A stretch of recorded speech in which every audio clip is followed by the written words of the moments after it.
Robbing kim? Robbim Alloh. Dining qaysi? Dinim Islom. Payg'ambaring kim? Payg'ambarim Muhammad sallallohu alayhi vasallam. Kitobing qaysi? Kitobim Qur'oni Karim. Tilaging nima? Tilagim iymon. Qiblang qaysi? Qiblam Ka'batulloh. Millating qaysi? Ibrohim Halilulloh millatidanman. Kimning mazhabidansan? Imom Azam Abu Hanifa mazhabi. Do'stlaring kim? Do'stlarim chahor yorlar.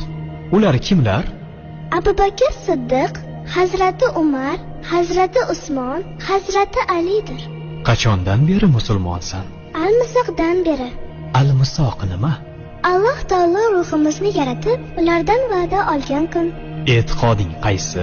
Ahli sunna va jamoa e'tiqodi. Kimni yaxshi ko'rasan? Alloh taoloni. Undan keyinchi? Payg'ambarimiz Muhammad alayhissalomni. Undan keyinchi?